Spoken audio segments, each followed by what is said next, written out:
Seguimos en esta tertulia de viernes 27 de septiembre de 2024. Estamos con Carolina Polley, Gonzalo Pérez del Castillo, Juan Grompone y Alejandro Aval.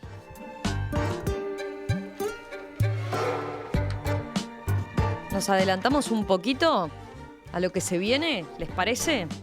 El fin de semana del 5 y 6 de octubre se celebrará el Día del Patrimonio, que este año tiene como lema el vino como tradición, inmigración, trabajo e innovación. El Ministerio de Educación y Cultura señaló en un comunicado que en Uruguay la producción de vino tiene una identidad propia y una historia diferente a la de otros países de la región.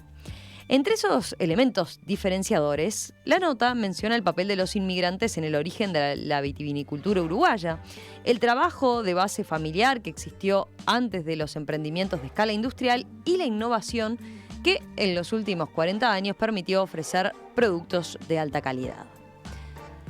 En su edición número 30, el Día del Patrimonio homenajeará a dos referentes y pioneros de la industria vitivinícola del país, don Francisco Vidiela y don Pascual Arriegue. Bueno, ¿qué dicen de la elección de esta consigna? ¿Qué les pareció? Todos se miran. Bueno, dale, Carolina. Bueno, a mí me parece un tema muy original, ¿no? Porque tiene que ver con una tradición industrial, ¿no? O sea, la industria vitivinícola, que como dicen ellos mismos, abarca desde la cepa a la copa, ¿no? O sea, desde la producción, toda de la vid, bueno, la elaboración del vino, la comercialización, etcétera. Es interesante porque abarca tanto patrimonio material, ¿no? Que son las bodegas, hay algunas bodegas que son monumento histórico, ¿no? Toda la parte edilicia, también técnica, tecnológica, como patrimonio inmaterial, que esto tiene que ver con prácticas, con conocimientos asociados, ¿no? A todos estos procesos productivos. El otro día escuchaba al presidente de la Comisión de Patrimonio decir que la producción de la lana fue declarado Patrimonio de la Humanidad, ¿no? Los conocimientos en torno a la producción de la lana. Entonces, bueno, como que hay toda una vertiente de que también pasa, por ejemplo, por lo que fue la declaración de Patrimonio de la Humanidad del frigorífico Anglo en Fray Bentos, ¿no? Que bueno, que va a incluir, ¿no? Estos procesos industriales y estas tradiciones asociadas a la producción en lo que definimos como patrimonio cultural.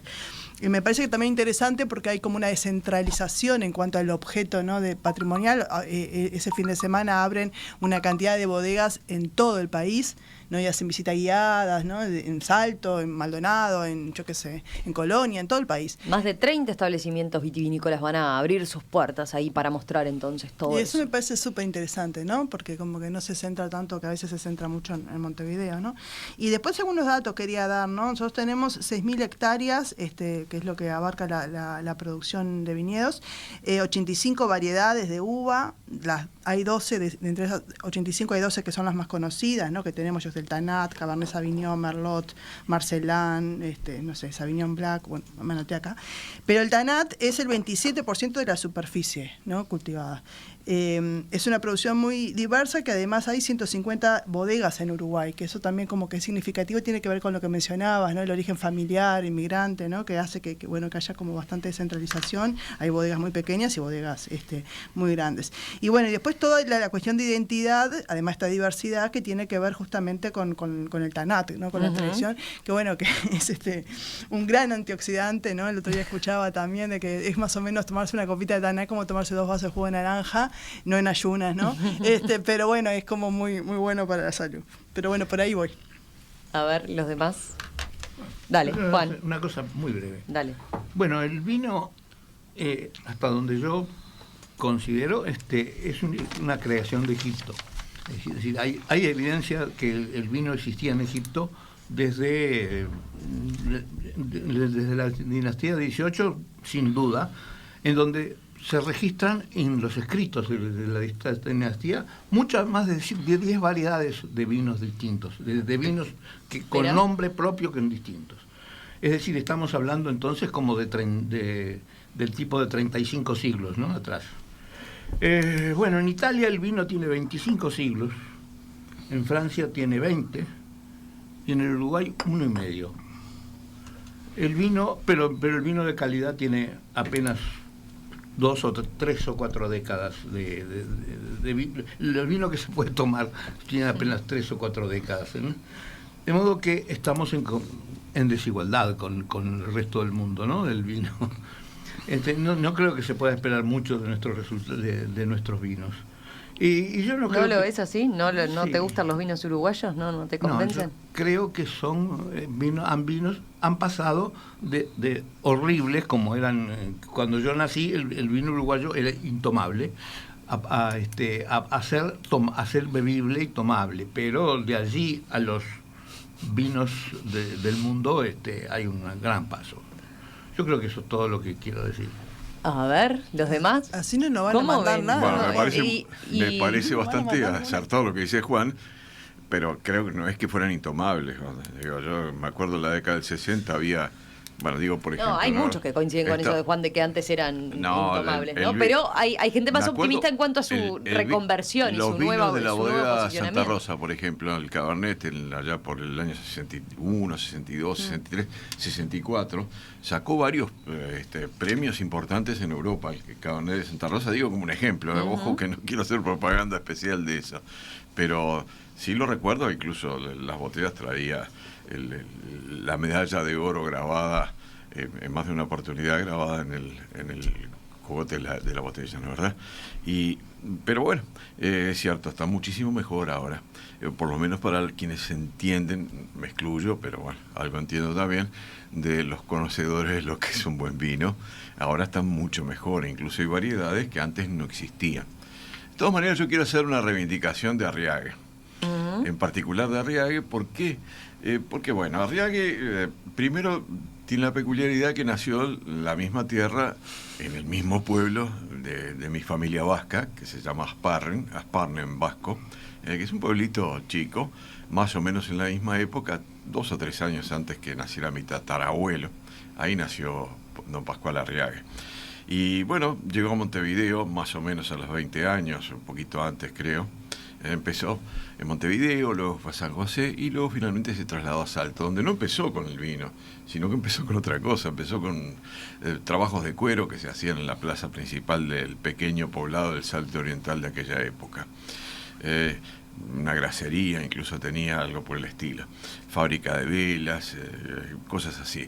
Pero en un momento se le ocurrió traer de Concordia, de la vereda de enfrente, traer un vino, unas cepas de vino que le llamaban Lorda, que es lo que ahora llamamos el vino Arriague, y que ahora llamamos el vino Tanat.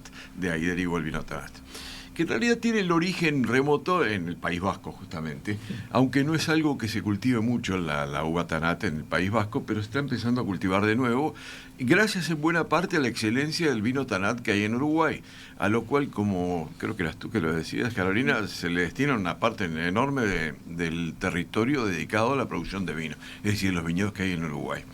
Y bueno, fue coterráneo de mi familia, don Pascual Arriague, de alguna manera el origen de la industria vitivinícola llamada como tal en Uruguay.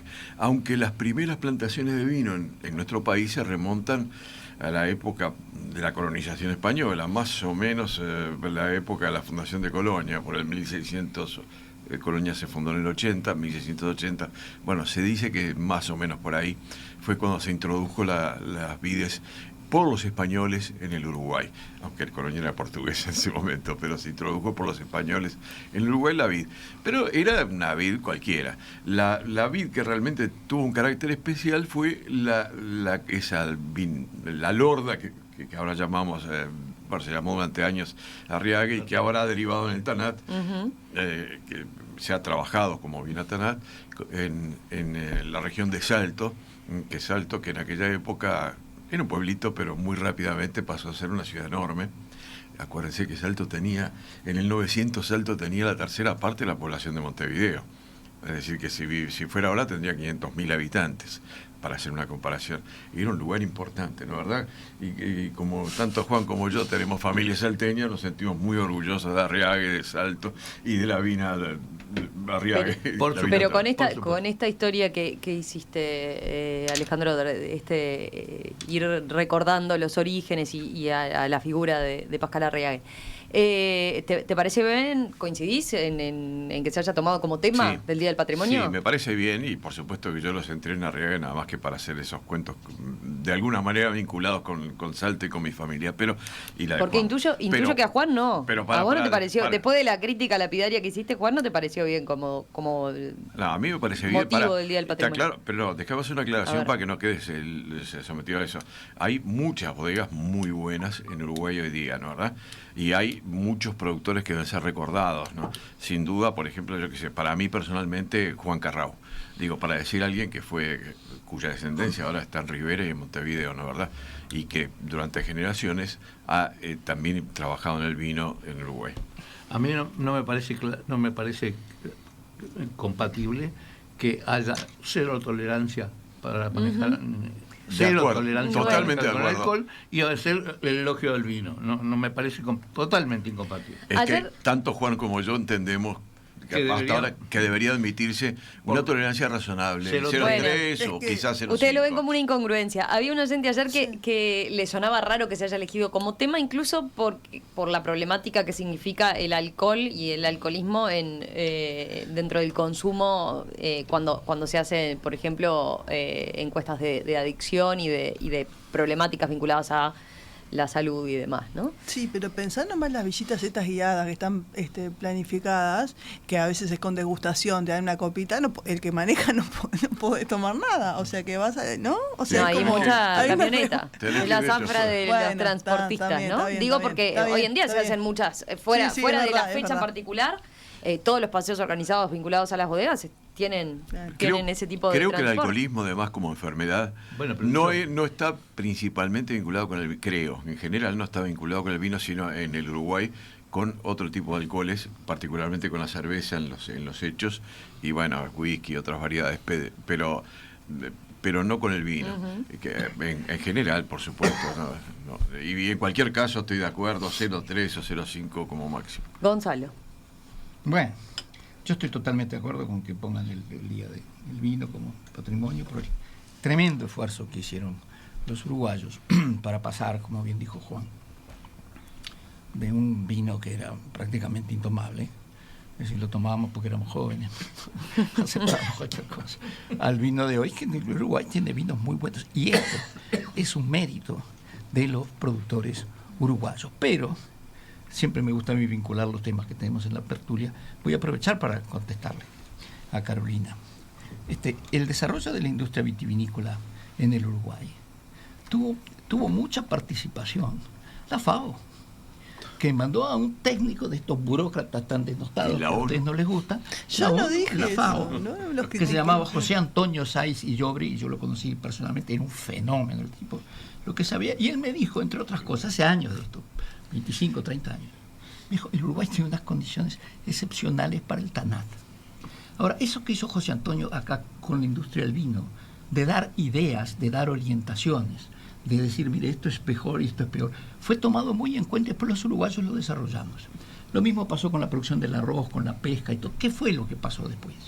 Cuando vino el consenso de Washington y dijo el desarrollo es solo el mercado, entonces la razón por la cual los países desarrollados tenían que apoyar a los países de ingreso medio, como el Uruguay, desapareció. Porque ¿por qué voy a ayudar yo a vos si lo importante del desarrollo es el mercado y vos vas a competir conmigo? Entonces a la gente que le gustaba venir a pescar acá en las aguas de Uruguay, por ejemplo, le fastidió mucho que la FAO le dijera a los uruguayos, mira que este pescado es tuyo, estas son tus aguas territoriales. Y ahí entró toda una crisis de la cooperación internacional que lleva al día de hoy, pero como yo se lleva 3 horas explicarlo. Pero esa es la realidad. Es lo que hizo José Antonio Saiz y Llobri acá con el vino. Es lo que se ha hecho en muchos lugares. Cuando existía la verdadera cooperación para el desarrollo, donde estaba el Peñudel, la CEPA, la UNCTAD y todo, que realmente lo que buscaban era promover un mundo más igualitario, más desarrollado y más equilibrado, donde pudiéramos vivir todos en paz. Y eso desapareció. Esa voluntad desapareció, porque fue reemplazada por otros valores. Y eso es lo que tiene en crisis a la ONU también. Pero entonces, volviendo al vino, yo creo que fue una fantástica Aclaró el primer decisión. tema y No, porque venía el caso, quedó está pendiente. bien. Digo, ¿para qué sirven estas cosas? Servían. Lo que pasa es que todas esas organizaciones prácticamente desaparecieron y todo se pasó a los bancos, que te dan plata, pero te endeudan. Toda la ayuda de Naciones Unidas es gratis, no endeuda. La ayuda que había. Hoy día, si tú quieres un proyecto de desarrollo, tienes que ir al Banco Mundial, al BID, a la CAF, pero te endeudas. Pero volvé al vino. ¿Ah? Volvé al vino. Viva el vino uruguayo. Yo creo que han hecho un esfuerzo maravilloso. Sí. Y tiene razón mis compañeros cuando dicen que el vino hace 30 años realmente era terrible. Y hoy día hay vinos uruguayos que son muy buenos. Lamentablemente son muy caros, como todo lo de Uruguay. Es muy caro. Va a tener el problema del dólar, ayuda un poquito, ¿no? Los vinos chilenos y Pero los es vinos caro argentinos. igual. Los vinos chilenos no los mejores, pero los vinos chilenos en general están muy baratos acá. Y los vinos argentinos también. Sí. Entonces es difícil la competencia. Pero hay, Pero el esfuerzo hay vinos excelentes ahora. Y yo insisto, hace 40 años había algunos vinos buenos. No solo el que mencioné, sino algunos otros que eran buenos. Pero bueno, no eran excelentes capaz, pero eran buenos vinos. Y los que hay ahora, podés elegir, tú vas a una góndola de un supermercado y podés elegir entre una cantidad muy grande de vinos uruguayos muy buenos, algunos buenísimos. Y estoy de acuerdo, por supuesto, con lo que yo llamo la ley islámica, pero ya me dijo Emiliano que no lo mencionara más. Es un absurdo absoluto. Esto es que no puede hacer una cata de vino, tomar una copita de vino y no podés manejar. Es absurdo, ya lo he denunciado tantas veces que Emiliano me ha retado al respecto. ¿Vieron? Nos falta la opinión de Carolina, porque Juan, Gonzalo y yo estamos de acuerdo. ¿Sobre los vinos? No, sobre el 013 o el 05 sobre o el sobre 0. las dos cosas, si querés. No, pienso a vos te pareció bien a partir de lo que decías en tu primera intervención, te pareció bien. De que hayan elegido, de que lo hayan elegido como me parece temática. bárbaro. Me parece que la Comisión de Patrimonio está diversidad. Antes se homenajeaban personas, ¿no? O sea, está todo bien, pero era como homenajes de personas, hubo homenajes muy tirados al lado de la arquitectura, ¿no? Y ahora como que van abriendo a manifestaciones del patrimonio inmaterial o del patrimonio más vinculado a lo productivo, a tradiciones culturales. Me parece como que está bueno abrir, ¿no? ¿Y cómo te suena esta contradicción que marcaban ellos? Esto de que tengamos esta restricción del cero. Cero, de tolerancia cero. Bueno, yo no manejo, así que por otro lado, no me lo cuestioné demasiado.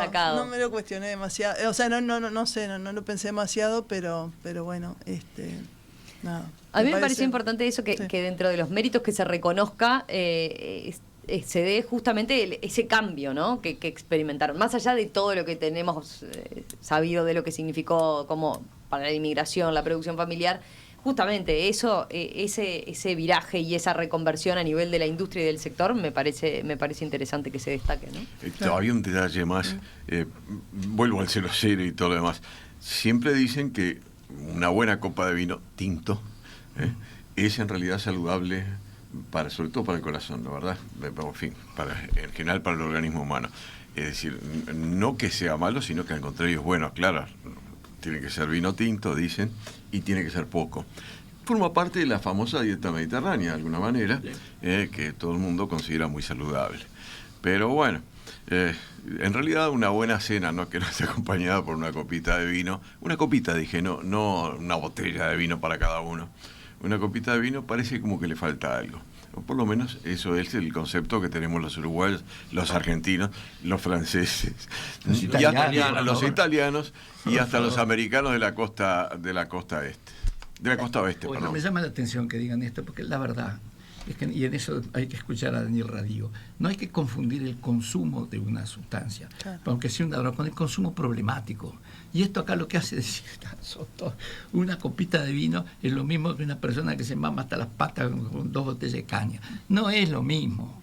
Es decir, un absurdo, es un principio rígido y que no entiende nada. Y yo siempre digo, en Italia toman vino hasta los niños en la mesa y no ves un borracho en Italia. Y estuve en otros países del mundo en donde la gente no sabe tomar si no es para emborracharse. Entonces hay que saber diferenciar cómo se maneja esto del consumo del alcohol. Y acá lo están penalizando como si fuera el alcohol en sí fuera un diablo. No, El diablo es la gente que no tiene idea de cómo se consume el alcohol razonablemente. Y estas medidas son absurdas. Mi abuelo nos enseñaba cuando éramos pequeños a tomar vino. Pequeños, cuando tenía 7, 8 años, en la mesa él servía una copa de vino y nos daba en un vaso de agua unas gotas de vino y nos decía, ustedes tienen que aprender a consumir bien, es decir, de alguna manera con moderación, el vino, así que ¿Era italiano tu abuelo? No, era francés. Sí, no era francés, pero se había criado en Francia, estudió en Francia y bueno, era más francés que los franceses. Yo iba por el mismo lado. Yo de chica también me daban un vaso de agua, le ponían un poco de vino rosado y a veces un poquito de azúcar. Y yo tomaba eso de chica también. Consumo problemático. No, me parece.